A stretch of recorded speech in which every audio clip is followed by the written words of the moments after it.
वैसे भी धुआं उठा हुआ है, मेंस का रिजल्ट आया कल परसों, और उसके बाद आंसर की आने के बाद बहुत कड़ा धुआं उठा हुआ, कुछ कह नहीं सकते। बच्चे कह रहे थे सर आप भी वीडियो बना, मैं क्या बनाया यार वीडियो।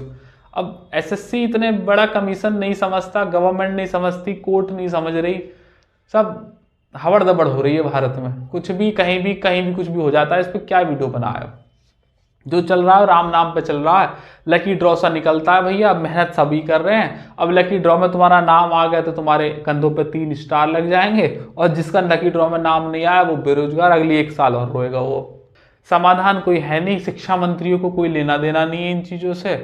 कोर्ट में भी जाके ऐसा तो होगा नहीं कि आज तुम अर्जी डालोगे, आज तुम पीआईएल फाइल करोगे, आज स्टे लगवा लोगे, कल से तुम्हारी सब कार्रवाई शुरू हो जाएगी। कोर्ट कोई खाली थोड़ी बैठी है, वहां भी एक प्रोसीजर है। उस प्रोसीजर की जब से तुम उससे गुजरोगे, जब तक तो ये बच्चों की ज्वाइनिंग करा के उन्हें 3-3 4-4 महीनों की सैलरी बंटवा देंगे। फिर इतने नए अगले साल का नोटिफिकेशन आ जाएगा, बस फिर तो बच्चे उस पर डाइवर्ट हो जाते हैं, मामला शांत हो जाता है। हर साल ही कई सालों से ऐसे ही करते आ रहे हैं। कोई बड़ा बदलाव, कोई ठोस बदलाव चाहिए इन लोगों को, तभी जाके ये सुधर सकते हैं। इस सब में कोई एक शिक्षा मंत्री ऐसा होना चाहिए जो इस शिक्षा के इस बड़े लूप होल को समझता हो, और वो इसी फील्ड से होना चाहिए, अदर किसी फील्ड से नहीं। जो इन रास्तों से होकर निकला है वही शिक्षा मंत्री वहां बैठा होना चाहिए, वही समझ सकता है कि इन प्रॉब्लम्स को कैसे सॉल्व किया जा सकता है।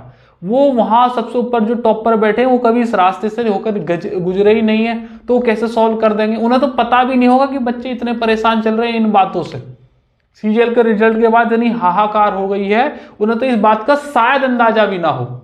ये बच्चे कोर्ट में पहुंचेंगे, कोर्ट में सब पीआईएल डलेगी, कोर्ट केस चलेगा, चलता रहेगा, इतने नई की नोटिफिकेशन आ जाएगी, आधे से ज्यादा बच्चे लगभग 80% 90% वहां डाइवर्ट हो जाएंगे। फिर क्या बचेगा?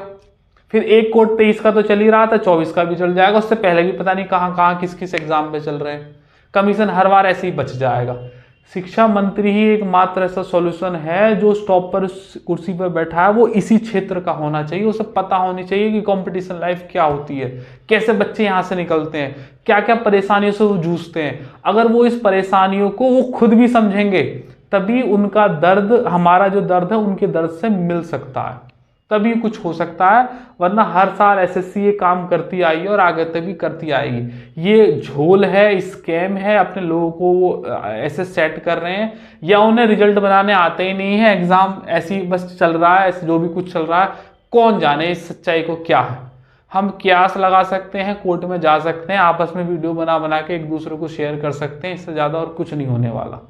जब तक ये पूरा सिस्टम रिफॉर्म नहीं होगा, और ये रिफॉर्म के जो हाथ में है वो शिक्षा मंत्री करते हैं। शिक्षा मंत्री को इन चीजों से लेना देना ही नहीं है, उनका कोई स्टेटमेंट नहीं है, कोई मतलब नहीं है। हम भी क्या ही करेंगे।